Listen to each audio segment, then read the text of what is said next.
Una tarde soleada, una estudiante decidió salir a dar un paseo en bicicleta, pero nunca regresó a casa. Su desaparición desató uno de los operativos de búsqueda más intensos que la ciudad había presenciado, capturando rápidamente la atención nacional. Detectives siguieron miles de pistas e investigaron a cientos de posibles sospechosos, pero cada indicio se desvanecía en un callejón sin salida.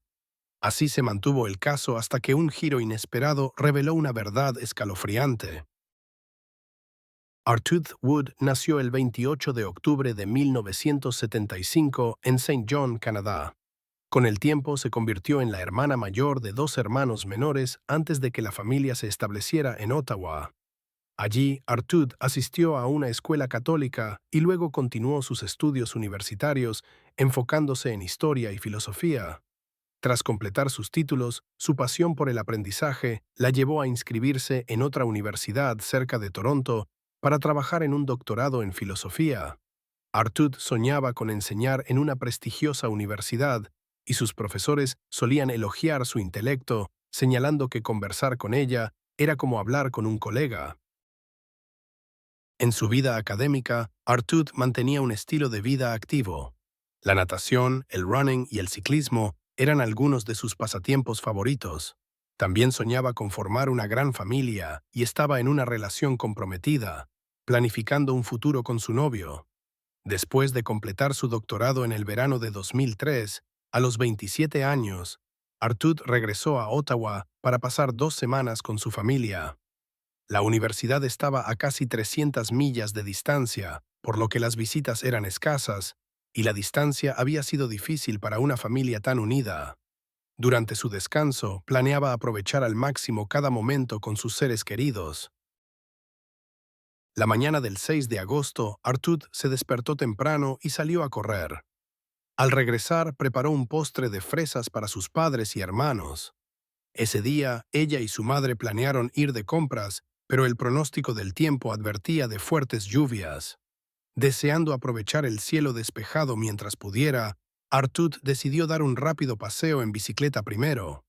Aseguró a su madre que volvería en aproximadamente 1 hora y media, tomó prestada la bicicleta de su hermano y partió. Sin embargo, 1 hora y media después, cuando el cielo se oscureció y la lluvia prometida comenzó a caer, Artud aún no había regresado. Su madre asumió que la lluvia la había sorprendido y que probablemente se estaba refugiando en algún lugar cercano hasta que pasara. Pero a medida que el tiempo transcurría y la lluvia finalmente cesaba, Artud seguía sin aparecer.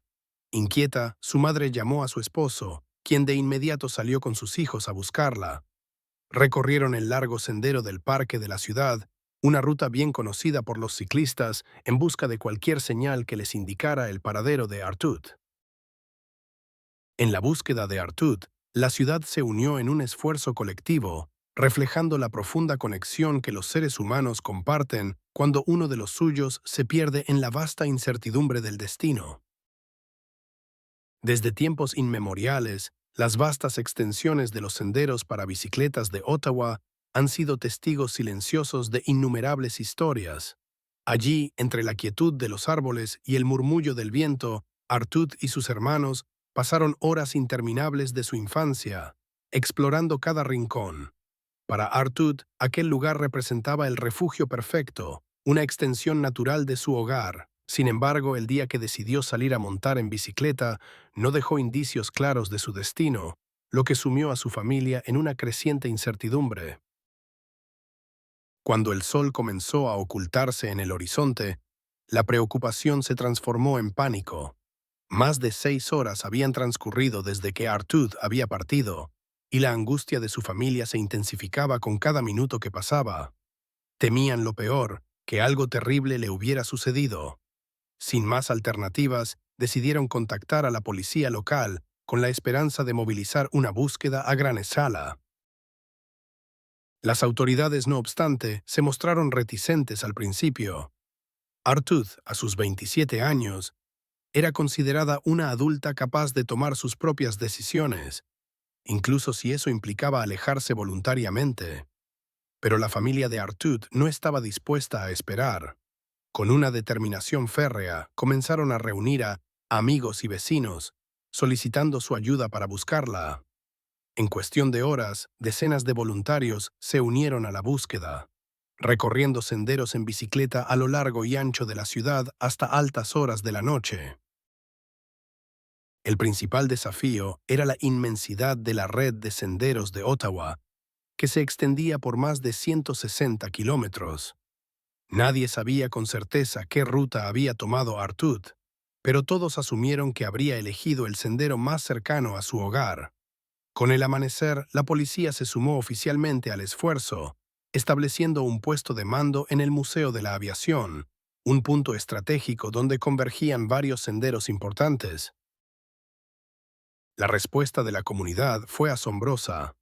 En pocas horas, cientos de ciudadanos se unieron a la causa, y la búsqueda se convirtió en una de las más grandes en la historia de Ottawa.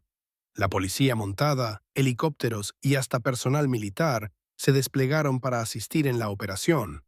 Sin embargo, a pesar del despliegue masivo de recursos y voluntarios, no se encontró rastro alguno de Artud. La noticia de su desaparición se propagó rápidamente por la ciudad, y pronto la policía se vio abrumada por llamadas y pistas. En esos primeros días, varias mujeres se presentaron con relatos inquietantemente similares. Todas afirmaban haber sido abordadas por un hombre bajo circunstancias sospechosas. Sus descripciones coincidían: un hombre atlético y atractivo que se acercaba amistosamente en un principio, pero cuyo comportamiento cambiaba súbitamente. Estos encuentros ocurrían en los mismos senderos y parques cercanos al río, no lejos del puesto de mando de la policía. Una de las mujeres relató cómo él se había acercado mientras ella montaba en bicicleta, iniciando una conversación ligera antes de que su actitud diera un giro inquietante. Estos testimonios despertaron nuevas alarmas, sugiriendo la presencia de una amenaza latente en los mismos caminos que Artud solía recorrer. Mientras la búsqueda continuaba, la comunidad de Ottawa se unió en un lazo de solidaridad y esperanza, demostrando que, incluso frente a la incertidumbre y el miedo, el espíritu humano puede encontrar fuerza en la unión. Aunque el paradero de Artud seguía siendo un misterio, su historia resonó en los corazones de muchos, recordándonos la fragilidad de la vida y la importancia de cuidarnos mutuamente en un mundo a menudo impredecible. Sin previo aviso, él intentó arrancarla de su bicicleta y arrastrarla hacia el bosque cercano. En medio del pánico, ella luchó con todas sus fuerzas y logró escapar. Gracias a su detallada descripción, los investigadores crearon un retrato hablado del sospechoso, aunque decidieron no hacerlo público en ese momento. La policía ya estaba abrumada con las pistas recibidas y, sin pruebas concretas que vincularan al hombre con la desaparición de Artud, publicar el retrato podría causar más confusión que avances. Incluso si alguien lo reconocía, no había evidencia que lo relacionara con el caso, por lo que los investigadores decidieron esperar. Sin embargo, pronto más mujeres se presentaron con relatos casi idénticos, describiendo haber sido abordadas por un hombre que coincidía con la misma descripción, alguien que actuaba de manera extraña y que, en varios casos, había intentado sacarlas del sendero y llevarlas al bosque cercano. Un nuevo indicio surgió de una joven de 16 años que había estado en bicicleta en el parque. Al ver la foto de Artud en las noticias, contactó a la policía afirmando que la había visto el día de su desaparición. La adolescente relató a la policía que había pasado junto a Artud, pero momentos después escuchó el grito de una mujer. Al voltear, vio a Artud con un hombre, aparentemente en medio de una discusión. Sintiendo incertidumbre, continuó su camino, pero volvió a mirar y vio al hombre llevando a Artud hacia el bosque. La escena la inquietó, así que decidió regresar y comprobar. Cuando volvió, ambos habían desaparecido. Sintiendo inquietud pero también curiosidad, se adentró un poco entre los árboles. Allí notó un sombrero colgando de una rama y, unos pasos más adelante, dos bicicletas tiradas en el suelo. Pero ni Artud ni el hombre estaban por ningún lado. Inquieta, Uwe quizás solo había encontrado a una pareja en medio de una acalorada discusión. Pero mientras se alejaba en su bicicleta, creyó escuchar otro grito. No podía discernir si era real o solo producto de su imaginación. Más tarde, cuando la policía le mostró el retrato hablado basado en los relatos de las otras mujeres, ella confirmó que se parecía mucho al hombre que había visto con Artud aquel día. Esta nueva pista fortaleció la creencia de los detectives de que Artud había sido secuestrada y también les ayudó a delimitar el posible lugar del crimen. Iniciaron una búsqueda exhaustiva en el parque, contando con la ayuda de cientos de voluntarios e incluso buzos para explorar el largo y sinuoso río que atravesaba la zona. 4 días después de la desaparición de Artud, sus esfuerzos finalmente dieron frutos.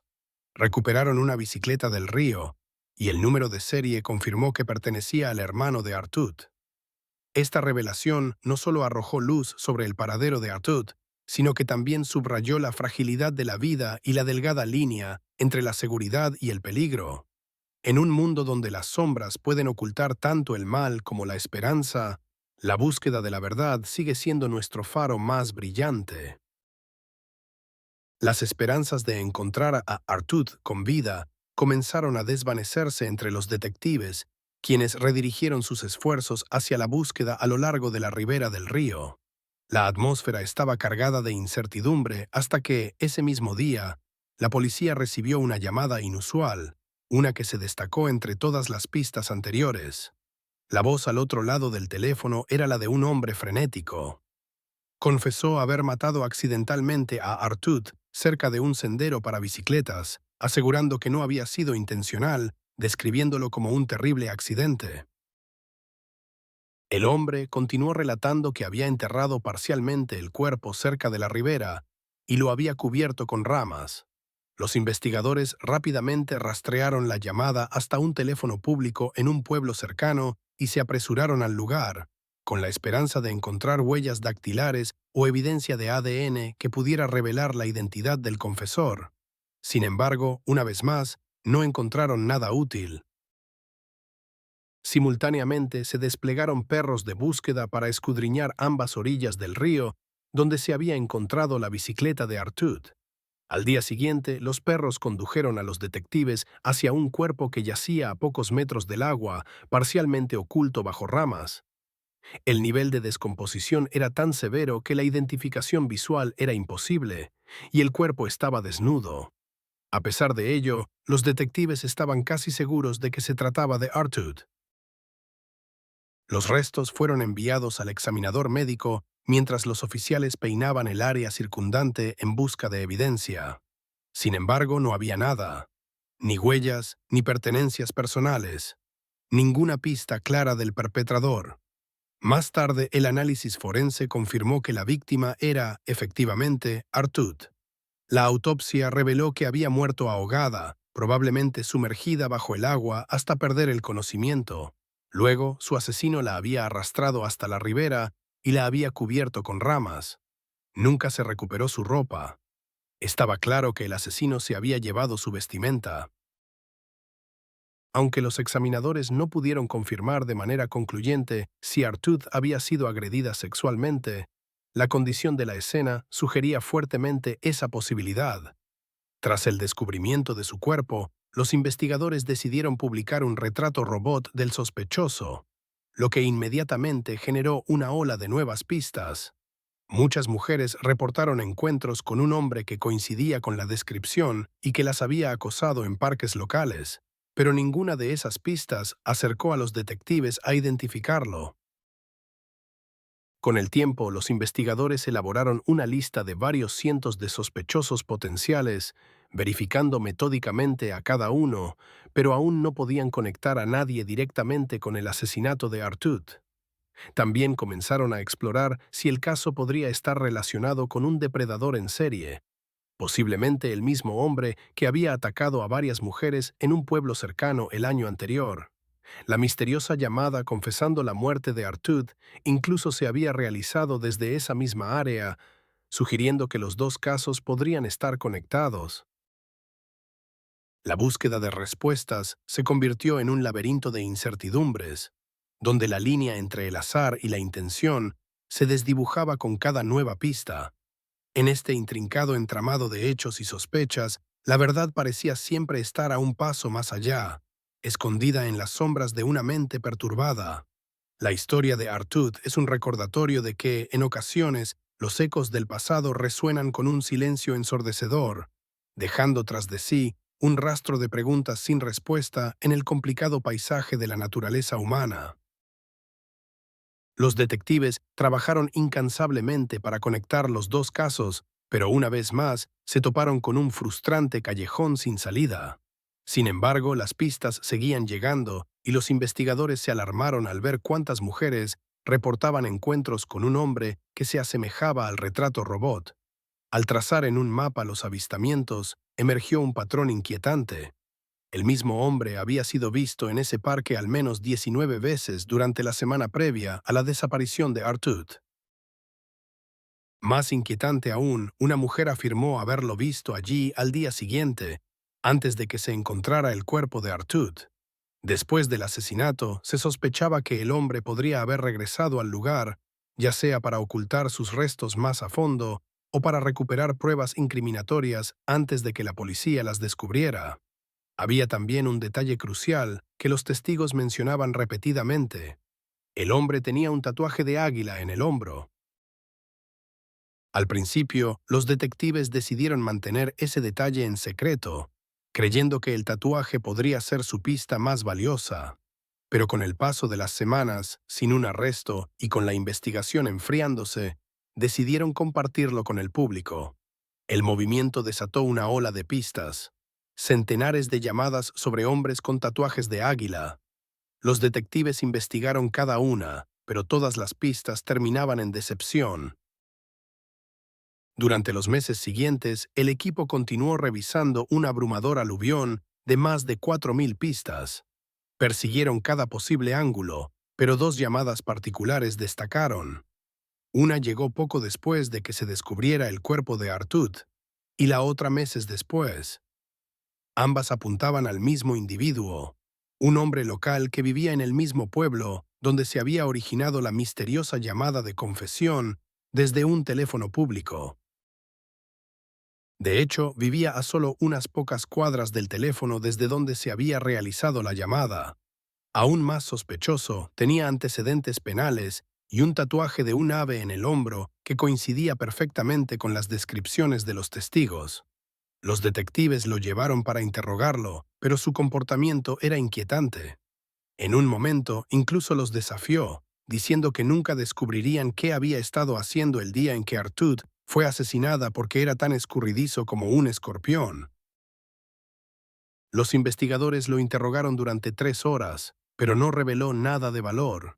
Lo llamaron para una segunda entrevista, esta vez administrándole una prueba de polígrafo. Para entonces, los detectives estaban casi seguros de que tenían al hombre correcto, hasta que los resultados los dejaron perplejos. El examinador no detectó ni un solo signo de engaño. Sin pruebas sólidas para retenerlo, los investigadores no tuvieron más remedio que liberarlo. Los resultados limpios del polígrafo hicieron que los detectives se cuestionaran si el hombre era realmente su sospechoso. Con el tiempo, el flujo constante de pistas se redujo a un goteo, aunque los investigadores continuaron revisando cuidadosamente las antiguas, una por una. En la búsqueda interminable de la verdad, se enfrentaron a la realidad de que la justicia a veces se escabulle como la arena entre los dedos, dejando un eco de misterio y preguntas sin respuesta en su estela. Un año después del asesinato de Artud, el detective principal informó a los medios que seguían trabajando con una lista de sospechosos que incluía a aproximadamente 400 hombres. La mayoría ya había sido descartada, pero varios seguían siendo inciertos. La policía ofreció una recompensa de $50,000, la más grande en la historia de Ottawa en ese momento, pero esto no los acercó a identificar al asesino. Al llegar al segundo año desde el crimen, la pista se había enfriado y la investigación se estancó silenciosamente. Así permanecieron las cosas hasta septiembre de 2005, cuando otra joven desapareció en Ottawa, Jennifer Teague, de 18 años. Los investigadores consideraron inmediatamente la posibilidad de una conexión, dado que ambos casos compartían similitudes notables, Sin embargo, al final, no se estableció ningún vínculo sólido. Después de eso, el caso de Artud volvió a quedarse frío durante casi otro año, y los detectives comenzaron a temer que nunca se resolvería. No tenían evidencia física, y a pesar de múltiples informes de testigos oculares, seguían sin poder identificar al misterioso hombre visto en el parque. Entonces, en mayo de 2006, todo cambió. La policía en North Bay, una ciudad a unos 300 kilómetros de Ottawa, recibió un informe de un intento de asalto. La mujer informó que estaba caminando a casa tarde en la noche cuando un hombre se le acercó, preguntando si podía acompañarla. Ella se negó y siguió caminando, pero el hombre continuó siguiéndola, alegando que necesitaba ayuda. Explicó que acababa de mudarse de Ottawa y no podía encontrar la dirección que buscaba. Mientras ella comenzaba a darle indicaciones, él de repente la agarró y la arrastró hacia los arbustos. Intentó asaltarla, pero sus gritos alertaron a los residentes cercanos. Un hombre salió corriendo con una pala, ahuyentando al atacante. El sospechoso huyó de la escena, dejando caer su teléfono mientras corría, un error que resultaría costoso. La policía rastreó rápidamente el dispositivo y lo arrestaron. El hombre resultó ser Christopher Myers, de 25 años, quien recientemente se había mudado a North Bay desde Ottawa. Mientras construían su caso, el detective principal recordó haber escuchado sobre la investigación de Arthur Wood durante una conferencia policial. Revisó los materiales de esa conferencia y encontró un retrato robot del sospechoso. La semejanza con Christopher era sorprendente. Sin dudarlo, envió la información a los investigadores en Ottawa, quienes comenzaron a examinar más de cerca a Myers. Su primer descubrimiento fue sorprendente. La policía ya había hablado con Christopher durante las semanas iniciales posteriores a la desaparición de Artud. Un informante anónimo lo había nombrado como posible sospechoso en la línea directa. Los detectives investigaron, pero no encontraron nada sustancial que lo conectara con el crimen. En ese momento, incluso parecía tener una coartada. La mujer que le alquilaba una habitación le dijo a la policía que lo había visto más temprano ese día, y por lo tanto no con. La historia de Christopher Myers y su eventual captura es un recordatorio inquietante de cómo a menudo, entre las sombras de la incertidumbre, pueden esconderse respuestas. La tenacidad de los investigadores y la combinación fortuita de circunstancias llevaron a un avance crucial. En el complejo entramado de la justicia, cada hilo, por pequeño que sea, puede ser el que finalmente desentrañe la verdad, iluminando lo que antes estaba oculto y devolviendo la esperanza a quienes buscan respuestas. A las 3 de la tarde ya había salido para su turno de trabajo. Se pensaba que Artud había sido atacada alrededor de la 1:30 de la tarde, lo que hacía improbable que Christopher hubiera llegado al parque a tiempo. Sin embargo, aproximadamente un año después, su nombre volvió a surgir cuando otra pista apuntó en su dirección. Esta vez, los investigadores decidieron examinarlo más de cerca y lo llevaron para interrogarlo. Christopher negó cualquier implicación en el asesinato de Artud, e incluso se arremangó para mostrar que no tenía tatuajes, un detalle que hizo a los detectives cuestionarse si realmente era su sospechoso. Pero ahora, con Christopher nuevamente bajo su radar por tercera vez, y dado que acababa de intentar arrastrar a otra mujer entre los arbustos, los detectives comenzaron a considerarlo su principal sospechoso. Aún necesitaban pruebas sólidas para respaldar esta sospecha. El primer paso fue reexaminar su coartada.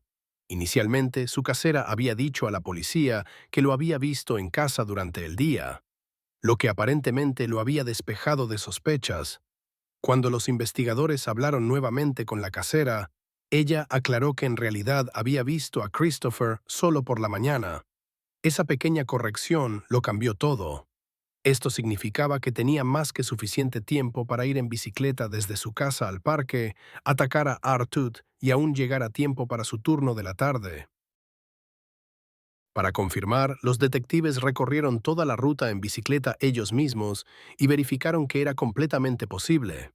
Eventualmente rastrearon a Christopher en una ciudad vecina para interrogarlo nuevamente. Al principio negó completamente cualquier implicación, Pero cuando los detectives le dijeron que múltiples testigos lo habían visto en el parque, su historia comenzó a cambiar. Admitió que había estado paseando en bicicleta por allí ese día e incluso afirmó que había hablado brevemente con Artud. Según Christopher, después de una corta conversación, Artud supuestamente accedió a caminar con él hacia el bosque junto al río.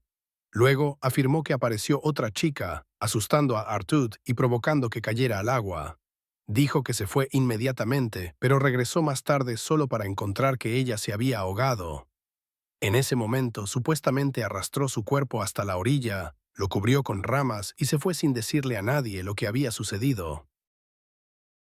Los detectives reconocieron instantáneamente su historia como una completa invención. Aún así, su admisión de que había interactuado con Artud el día de su desaparición era crucial.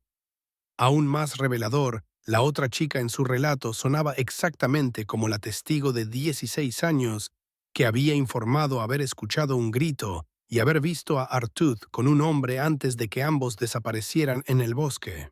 Parecía que Christopher había tomado la historia de la testigo de las noticias y la había torcido en su propia versión fabricada. Poco después, cambió su historia nuevamente, admitiendo que todo lo que había dicho era falso. Las sombras de la verdad y la mentira se entrelazan en un juego de espejos, donde la claridad se convierte en un reflejo distante. La búsqueda de la verdad es un viaje complejo donde cada pista, cada palabra y cada gesto construyen un mosaico en el que la justicia y la verdad encuentran su lugar. Christopher ahora afirmaba que nunca había estado en el parque, que solo conocía el caso de Artud por los medios de comunicación y que su relato anterior lo había inventado completamente a partir de lo que había visto en los informes. Los detectives, decididos a desentrañar la verdad, le administraron una prueba de polígrafo, la cual no logró superar. Sin embargo, a pesar de este revés, Christopher persistía en defender su inocencia. La policía, careciendo de pruebas físicas concretas, aún no podía acusarlo formalmente de asesinato. Mientras permanecía bajo custodia en una ciudad vecina, los investigadores comenzaron a indagar más profundamente en su pasado, con la esperanza de encontrar un vínculo con la muerte de Artud.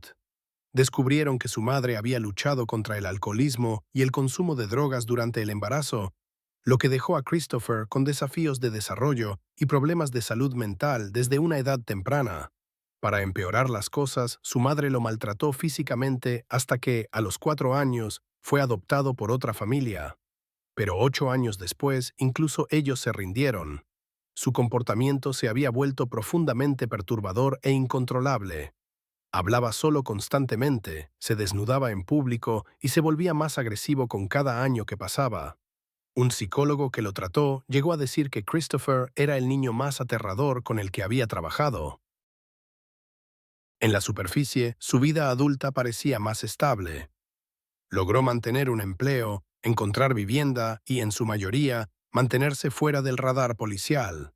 Aparte de algunos arrestos menores, incluso tuvo novias y los detectives localizaron a algunas de ellas, para indagar sobre su pasado.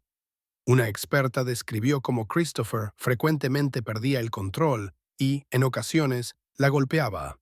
También confirmó que siempre montaba en bicicleta por los parques, y reveló algo que sorprendió a los detectives.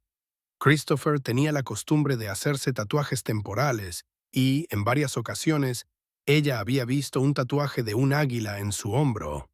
Este detalle se convirtió en la pieza crucial de evidencia, el elemento final que confirmó que Christopher era, de hecho, su sospechoso principal. Hasta entonces, el caso podría haberse desmoronado fácilmente si no hubiera tenido realmente el tatuaje. Cada testimonio previo de los testigos ahora cobraba peso, ya que el tatuaje lo vinculaba directamente con la descripción del sospechoso. Los detectives se dieron cuenta de que ya no estaban persiguiendo sombras. Sin embargo, esto por sí solo no era suficiente para llevar el caso a juicio. Necesitaban una confesión. 5 meses después de su arresto por el intento de agresión, los investigadores trajeron de nuevo a Christopher para interrogarlo. Esta vez, los detectives contaron con el apoyo de un experimentado investigador del Reino Unido, conocido por lograr que los sospechosos hablaran. Al principio, Christopher negó rotundamente cualquier implicación en el asesinato de Artud.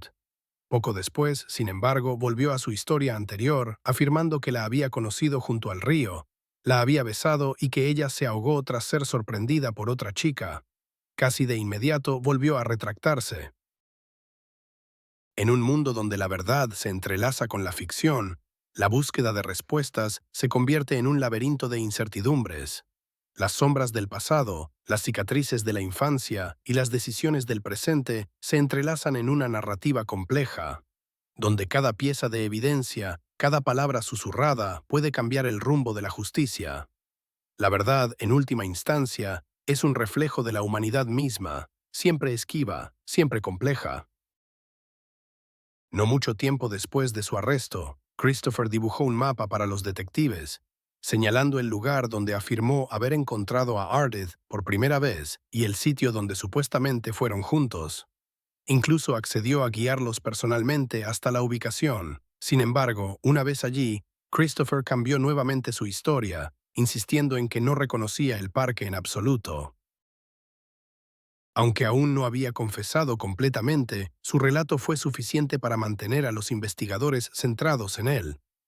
Sin embargo, los detectives tenían otra perspectiva. Sospechaban que Christopher podría estar vinculado no solo al asesinato de Ardith, sino también a una serie de agresiones sexuales no resueltas en Ottawa, ocurridas en el mismo periodo. El patrón de cada caso era consistente. Un hombre se acercaba a mujeres en la calle, iniciaba una conversación casual y, de repente, las atacaba y agredía sexualmente. Cuando la policía mostró la foto de Christopher a las víctimas, varias lo identificaron de inmediato como su agresor. Con esta confirmación, los detectives lo llevaron para otro interrogatorio. Después de horas de presión, Christopher finalmente se quebró y confesó 5 agresiones separadas.